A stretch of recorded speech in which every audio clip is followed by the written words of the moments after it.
Hello, everybody. Welcome to another installment of A Rebel Without Applause, the Bill Kalmanson podcast, coming right here from my little, you can see it, my nutshell of infinite space right here in the wood of the holly under the sign on the western rim of this great continent. And as I look across this digital divide, I'm looking eastward across the expanse of the North American continent with somebody who I've come to really admire and appreciate.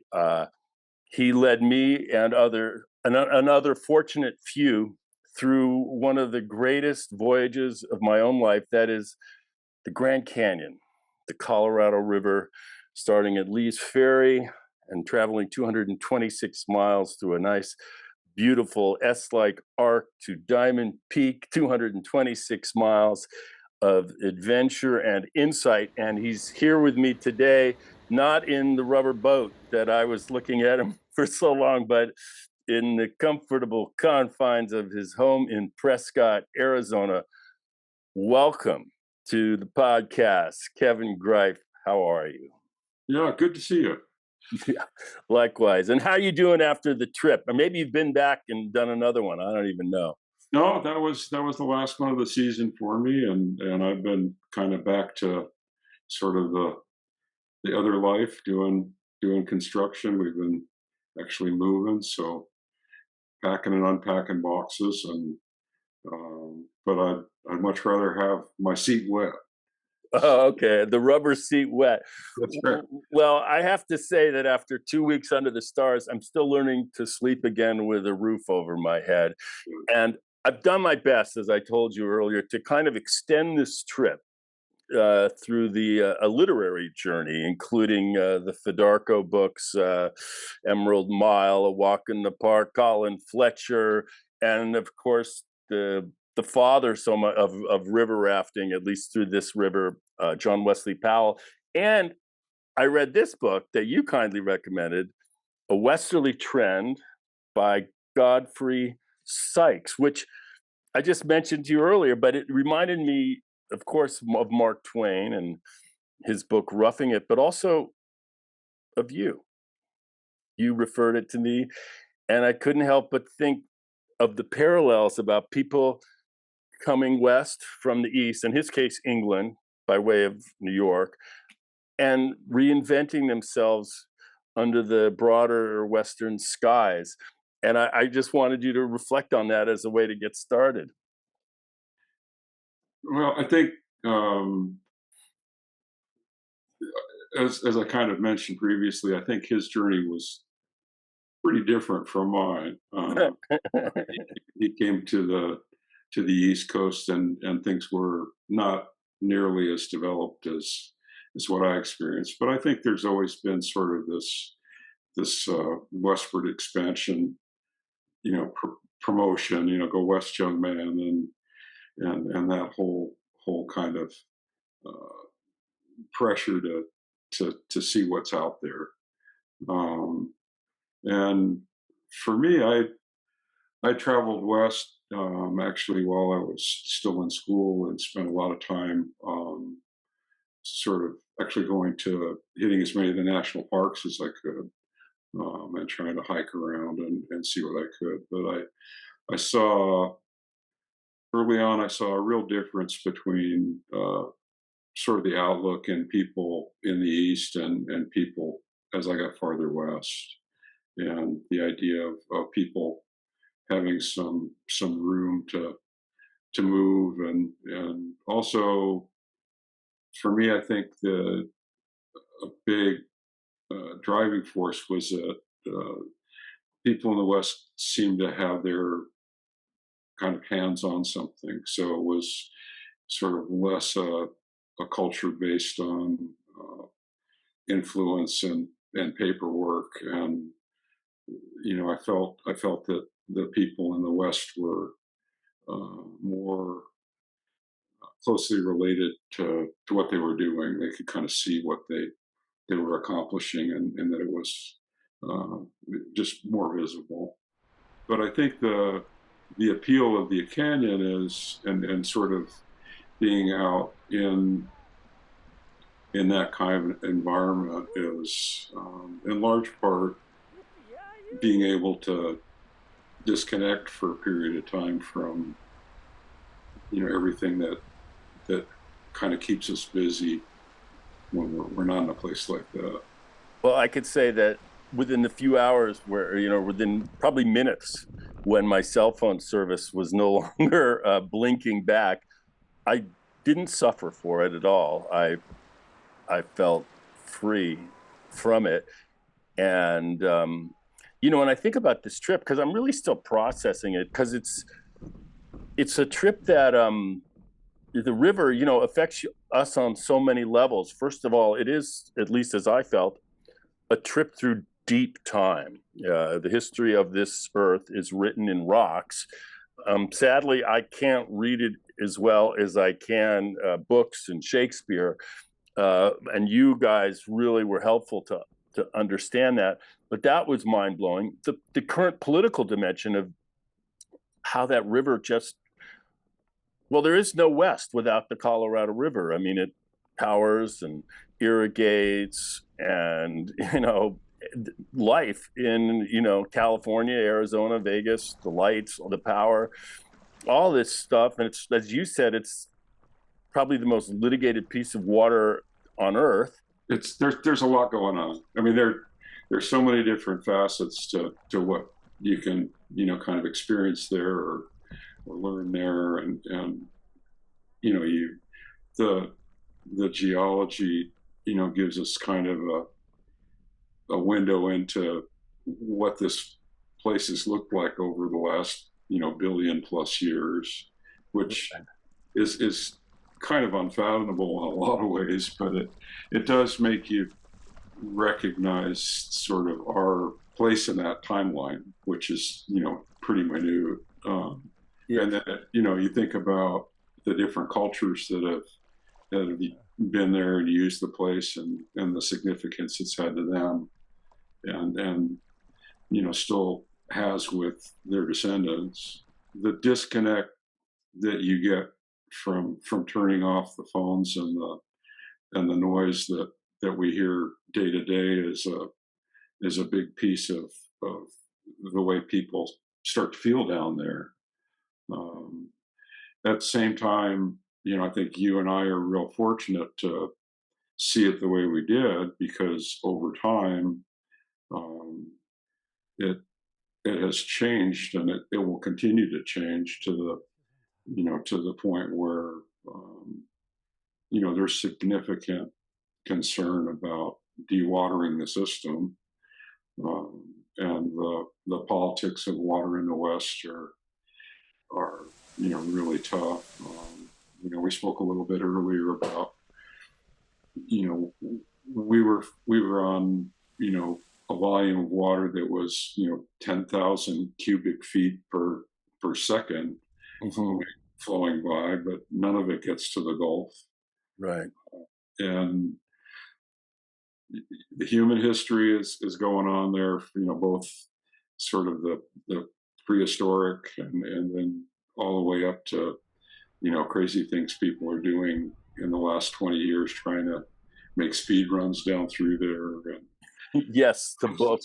up, up running the river in motorboats. It's just so there's just a lot, and I think one of the joys of working down there is that you're if you're doing it commercially, there you may be with 20 plus people, and sooner or later there's something along the way that grabs them, and it may be the geology, it may be the human history, it may just be the solitude, um, but that place has an incredible effect on the people that get to experience it. One of the things about the geological history, it takes some of the pressure off the current election cycle because The scheme of things, yeah, it's like I'm not going to worry about it. Even these huge dams, the Hoover and the Glen Canyon, not even to mention the Green River and all the other abutments that reach and finger deep into the Rockies, even those seem quaint against the time, the geological time. Like, Yeah. who knows how long they can stand? We don't know. I mean, I'm not. Yeah, and it isn't even just how long they can stand. I mean, there's some other, just to kind of throw something that's going on currently. They're actually gonna within, I think, the next 10 days, they're gonna drop the water levels coming out of Powell down to 4,000 CFS. Wow. So they're going to send divers into the outlets of the turbines to inspect what's going on there, because there's real concern that if the lake levels get low enough, especially in Powell, that releasing water is actually going to get problematic if they don't change some things. I just read this article, in anticipation of our podcast, that, of course, I think was it agriculture is about 52% of overall consumption, and a big portion of that is in the growth of alfalfa for cattle. Yeah, And so it's our desire for those cows and that meat right. has a tremendous effect on the demand on the river. Well, and there's, again, if you're looking at the politics of it, a lot of that alfalfa is exported. The story of the Imperial Valley, and the Salton Sea, and the railroads, Yep. Yeah. and you know, is an interesting convergence of nature and globalization, I guess. Because we're talking about exporting, and I guess that's why the river really doesn't make it to the sea, is because of that. The agricultural interests. It wasn't that long ago that 80% of the water in the system was being used for agriculture. So that balance between domestic use and agricultural use is changing, but that also means that that's going to affect food prices. And again, when you're on the river trip, you can kind of ignore that, Hmm. but again, I think on the trips, I think it's a good place for people to start thinking about where their water comes from, and Right.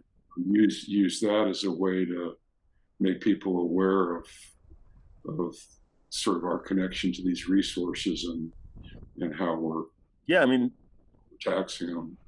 Colorado River is like an aorta for Yeah, the West.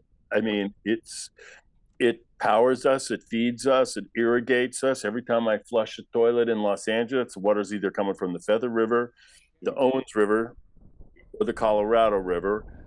When you drive down the hill and you see the lights of Vegas, who's powering that? yeah. I think it's the Colorado River. You go down, it's 120 degrees in Phoenix, you turn on the air conditioning. What's powering that? It's human ingenuity harnessing this river. How did the river find you, or you find the river? I actually was doing a fair amount of voting privately, and I also was taking a lot of field geology classes, and I ended up down there uh, primarily at first, because I was really interested in the geology that's exposed down there. Mhm. Um, and then I was invited on a trip, one of the similar to the one you did, as an assistant, and I really enjoyed it. So I was just really impressed with the people working there, and it has attracted um, some really phenomenal people that basically could do whatever they wanted to, but have sort of found a home down there. And so I was really impressed with the way the folks that were sort of leading that trip, um, pushed the folks on the trip, the guests, and how they managed to do it with great kindness and great skill. And so the people that were experiencing that, myself included, we were all getting pushed pretty hard to try and do things that were maybe a little bit beyond our comfort range and comfort zone, and kind of reaping the rewards from that. So, and there's a culture that's existed for a long time down there that is really hard to find anywhere else. I observed it, and I was in absolute admiration. I think like after we would find our campsite, and it was like the Oklahoma land rush for all these Right, everybody trying to get their little spots, their preferred spot somewhere right, between two bushes and a rock, right.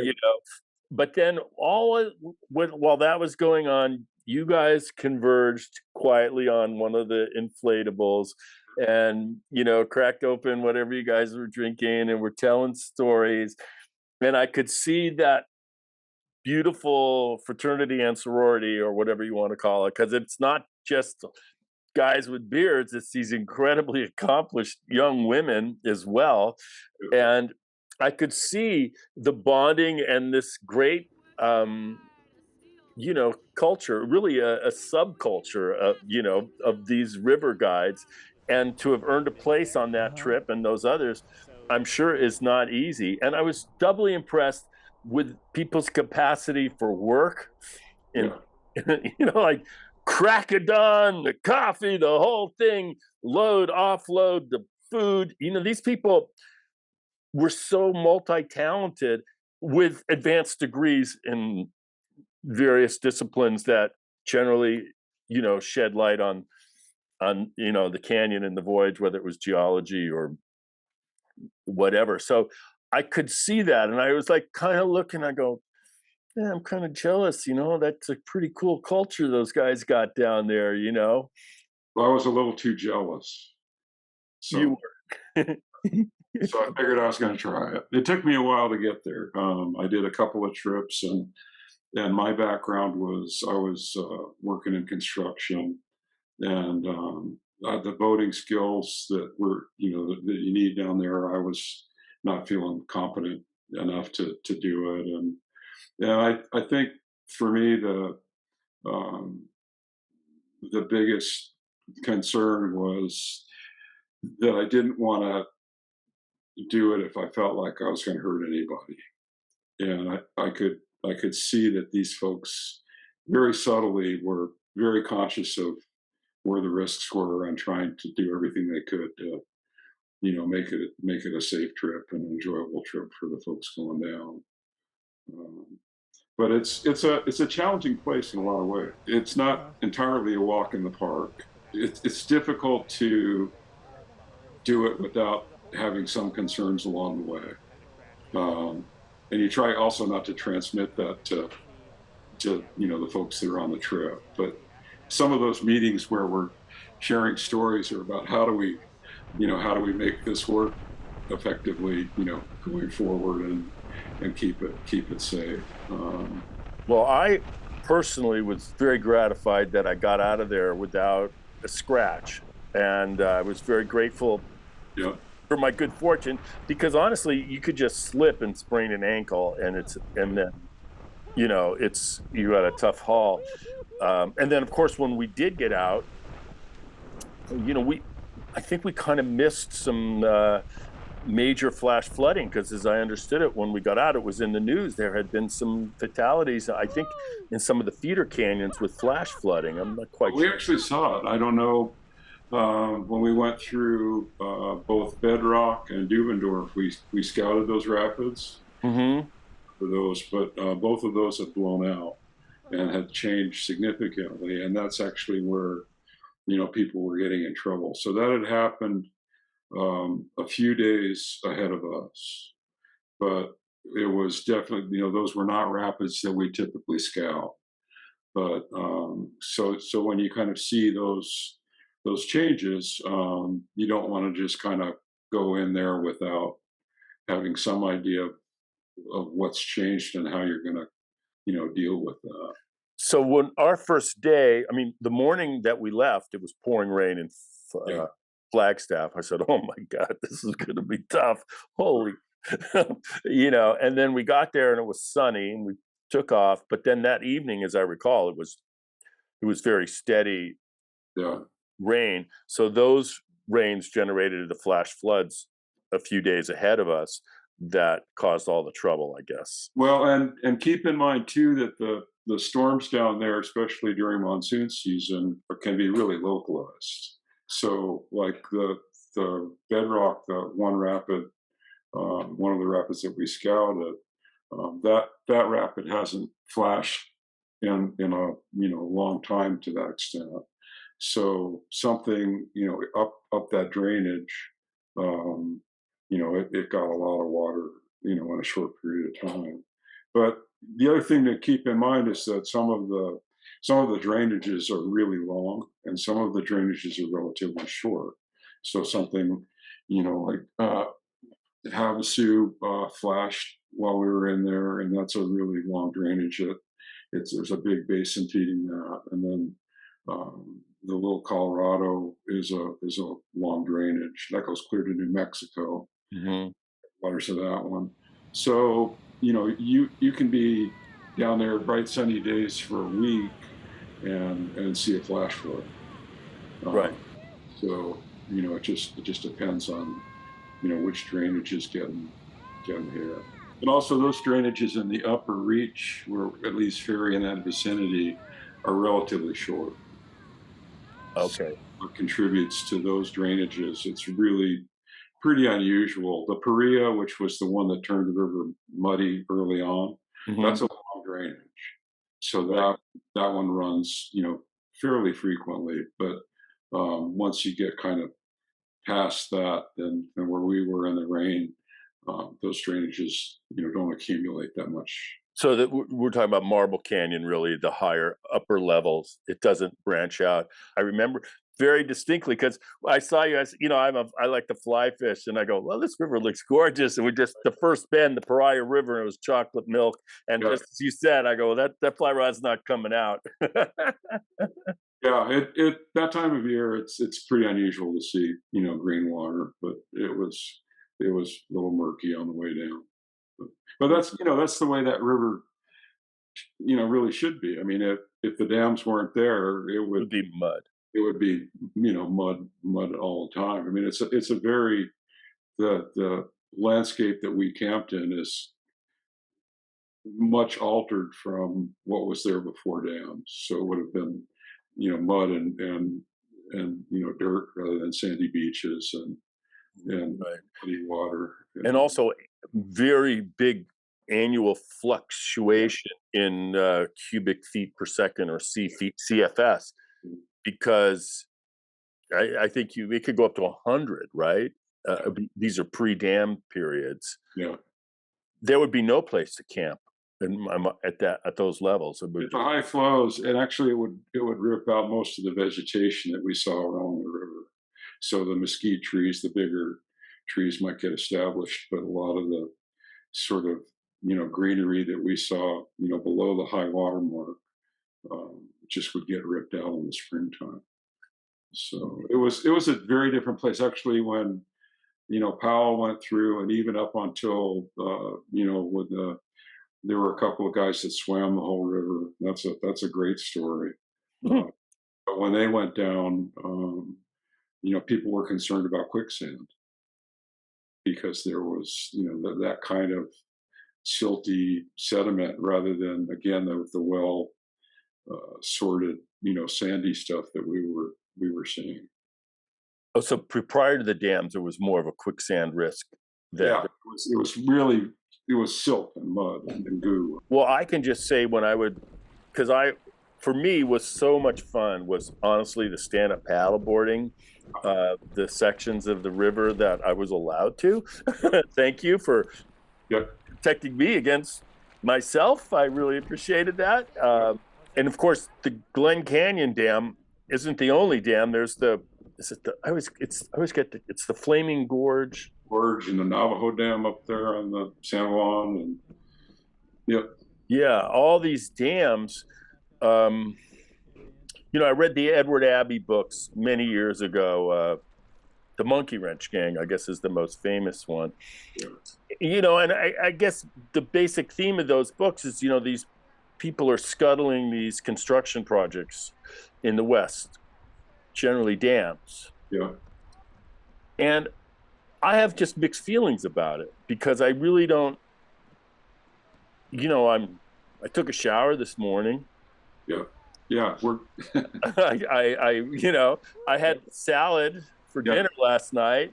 Um, I even had a hamburger the other day, and it's like, so I am the beneficiary of all these, is this infrastructure. Yet, of course, I look for the pieces of our world that still feels wild, and I'm just curious how you feel about all that. It depends on the trip, but a lot of times I'll try to maybe talk more about that than we did on the one you were on. But I think it's there's certainly a lot of ambiguity, and that there frequently will stop. There was a dam that was proposed, the Marble Canyon Dam site that was proposed. Showed us, yeah. On the way down, we saw where they drilled and were doing the work for it, and that was the first major sort of public works project, dam project, that was killed by sort of the public outcry. And I think what you're bringing up is is really valid. Is that we're sort of the beneficiaries of all of that development. And if you look at the the way people look to provide for future generations at that time, it was a lot more selfless than what we're doing now. So, as you said, I mean, we're the ones using all this stuff. If we said we don't need electricity anymore, they could open up the gates on Glen Canyon, and we don't need the water anymore. So we definitely are benefiting from what these guys did. I think that the issue now is, and sort of what's changed is we need to really think about how much more impact we're going to do, both because there's less water in the system and there are more people and more demands on them, and also think about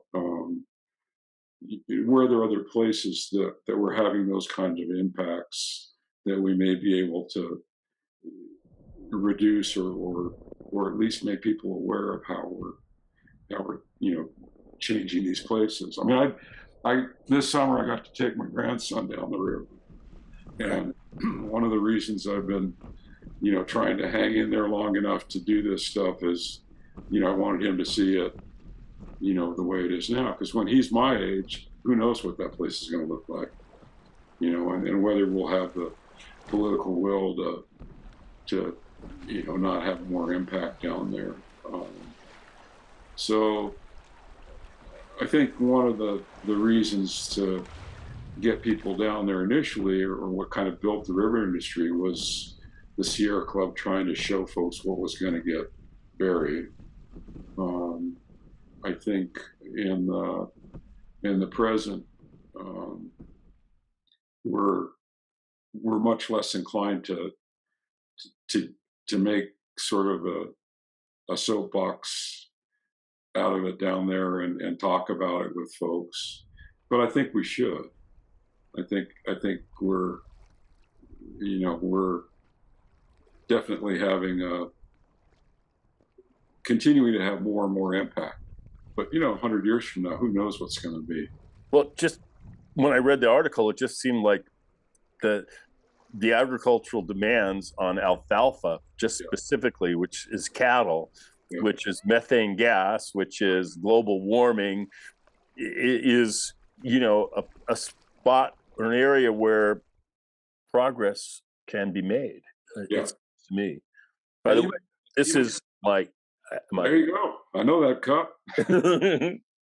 So even in the upper basin, up on the Green River, a lot of the farmers there, I'm pretty sure the last time uh, we did a trip through that area, a lot of the sort of melon farmers had moved to alfalfa. And so, again, as you were saying, it changes in what we grow, where we grow it, and where the water's coming from, are going to have a big effect on all this, the whole system.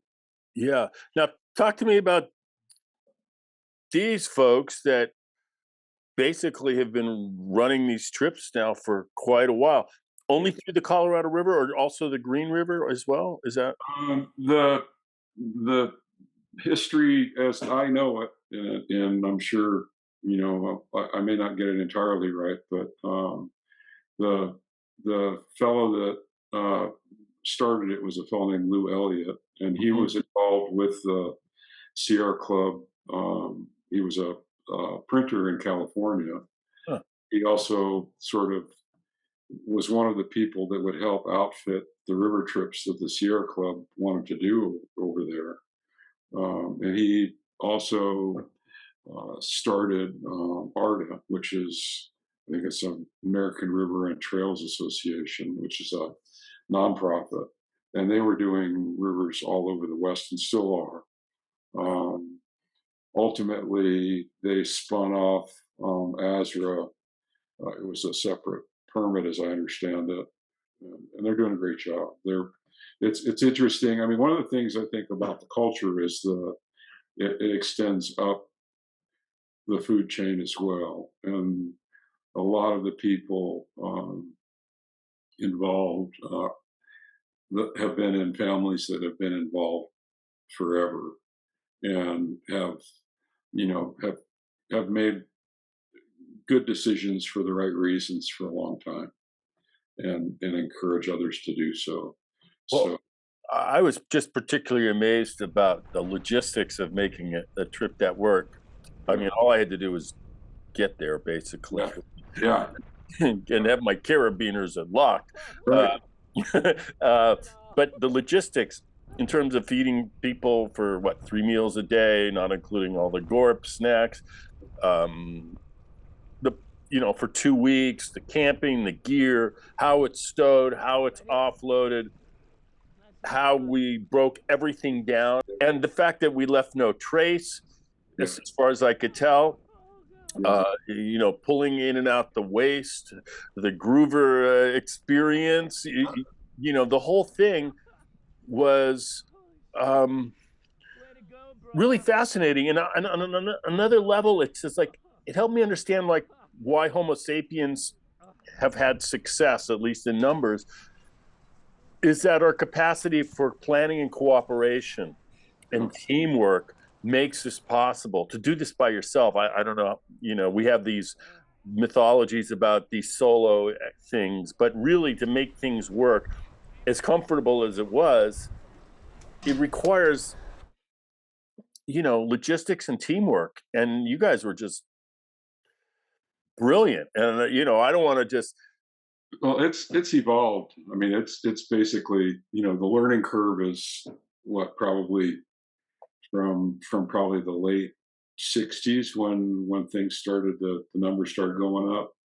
and people started doing larger numbers commercially, and privately as well. So it's had a long time, and you make some mistakes along the way, and you figure out a better way to do it, or you see somebody else doing it better and try that. And so but it's definitely changed. I mean, initially people were digging a pit on the beach, and that was the groover, and they were cooking everything with firewood, and there was more than a trace. And, mm-hmm. uh, but as the numbers go from 30, 40 people a year to better than 25,000, you need to change how you operate. And Yeah. so, and that's another interesting facet of the whole thing. And we were incredibly fortunate in terms of our launch date. But if you think about the number of people that we saw along the way, Not that many. I felt like I was on my own trip, with this crew and your leader. And I also learned a lot about leadership, from you, because you did it very with a very quiet hand.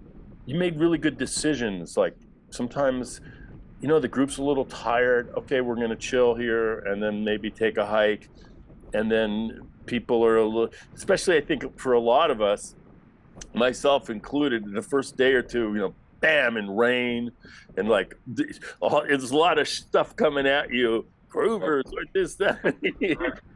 Like, okay, am I going to get through this? I'm going to get through it, but and you clearly you've done enough of these to see that like shock for people, as they begin this experience. Yeah, yeah, it's definitely, for a lot of people, it may be their first time camping. To really get there and feel comfortable there. I think kind of the trip you experience is about as good as it gets. And I think I realize that there's some real constraints financially, and it's a tough for people to take 2 weeks off at this point. But at the same time, if it's tough to take 2 weeks off, it probably means you need to. Well, also, I mean, this, listen, it's not inexpensive, but when you consider the trip Yeah, and what it takes to put it together and keep people safe and fed, and also the expertise, yeah, not only of you, but all these other yeah, people, yeah, each person who's on a boat knew what they were doing, and plus their intellectual acuity in terms of just understanding and being able to relate the beauty. it was a great crew. I mean, it really was. It was actually really enjoyed the folks on that trip, and I enjoyed the crew. They were real solid, and again, it's a big enough crew that you're you're counting on people showing up that you can count on and trust and have good judgment, and the company does a really good job of kind of you know making that happen, because there are over 100 guides working for the company right now. Wow. And I think I've worked with on that crew. I'd worked with two of the people on that crew before, and I'd never met the other people. So So you guys all kind of come, it's like a cast in a show or a movie, you maybe worked with one or two, but basically it's a new configuration for each journey or voyage. and it's it it takes a little while to get a feel for the folks that you're working with, and kind of figure out their idiosyncrasies, and for them to figure out yours. But at the same time, you can we were talking a little bit about that, and the culture, but because you're pretty dependent on that crew for a number of different things, both for if any one of those, well, most of those people could are qualified to lead trips, and so the roles could be reversed. And you sort of as a trip leader, you get kind of put out in front more. You're more visually kind of out there, but even if you start changing up those roles with that crew, the expectation is that people can do that job. And if they've done that job, they do a good job of supporting you, because they understand kind of what it's like to be in that spot. And it's really nice to work with people that do that well, and we certainly had that crew. One of the lessons I learned, in movie making, I did have the opportunity to direct a movie, and I wrote it. Is that good people take pressure off and bad people put it on. It's almost binary. You can feel it immediately. And I'll never forget the first day. Well, not the first day. I got there early, and we were dropping off some of the stuff, and I met you for the first time. And we were talking about the fly rod and this Right. and that. And you said, "Well, yeah, bring it." And like what I said to Ellie, as we were driving away, I said, "This guy's great because you know what? He just takes the pressure off. Doesn't matter. Be fine either way." And I said, "That's like the gold standard in terms of just teamwork, in my opinion." Yeah, and I think it takes a little while to get comfortable with that, for folks to get there. But I think the the goal is to try and make people as comfortable as you can, Mhm. and Even if you carry a fly rod down the river that never gets pulled out of the container, it's like, who cares? I felt that we were super fortunate to have Sam. Sam was really good, and he had a great attitude, and it was really nice for him to kind of work with Bobby and some other folks and help them with skills and again I'd never worked with him before, and you just kind of you get to where you expect that. I mean, the crew, the company actually does a really good job with peer reviews, and it goes up and down the food chain.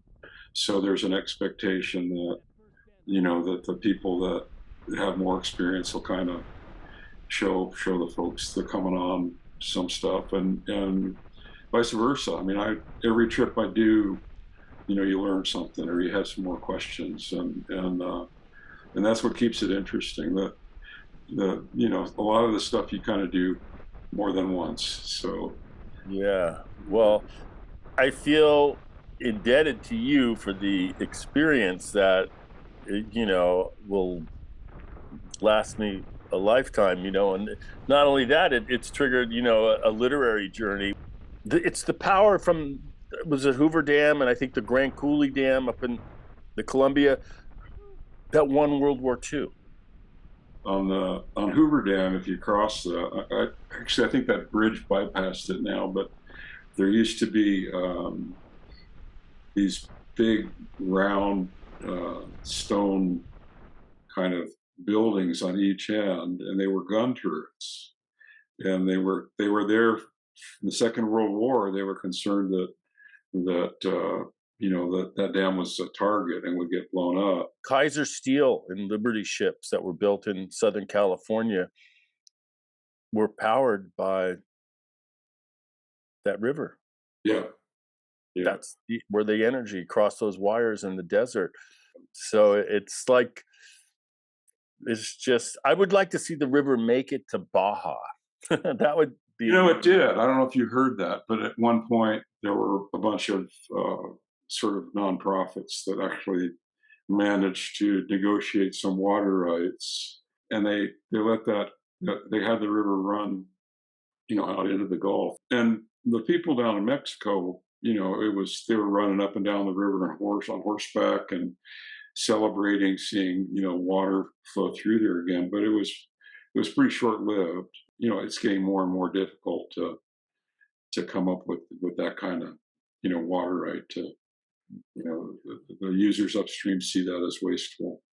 So Right. Yeah. Well, I'll never forget when I was driving back home and I crossed the river at near Kingman, and I screamed for joy to see the Colorado River again. But I knew that you're still above the Imperial Valley. The river hasn't been diverted right. yet. Yeah, there's a great story about the fellow that was promoting the Imperial Valley, the whole irrigation thing. He bought up land rights and all that down there, and then he went to the federal government to get them to fund the irrigation project, and he kind of authorized the whole thing. And there Well, was a fellow, I think his name was H. Ross Brown, who was sort of a uh, contemporary of Twain's, another kind of writer, newspaper fellow, and he basically wrote an article essentially saying that irrigating the desert was like the best idea he'd ever heard of. The only drawback was you'd have to get rid of all the sand. Article showed up on the desk of, I think it was congressman when they were voting on this thing, and the whole project kind of went away. But this guy kept promoting it until they finally did get federal approval. yeah, I think we're talking about like the first decade of the 20th century. Yeah, So there is no upriver abutments at that time. It's just so you do have massive uh, storm. floods, and Yeah, that would. and that the Bureau of Reclamation, reclamation doesn't. It's not like reclaiming an old mine pit. It's putting things to use. So the idea was not that you're rebuilding or replanting a forest, or you know undoing damage that was done by a mining operation. It was like, how do we use this stuff to, grow that lettuce you're eating and make it so your tap turns on and all Mhm. that. So it was a different ethic. I mean, a different mindset, and but Yeah. these people thought they were doing the right thing. And one of the sort of falsehoods, or let's say the conception is changing, is that when the Europeans stumble onto the Americas, thinking it's India, these are Indians. See, there's a yoga studio. It's India.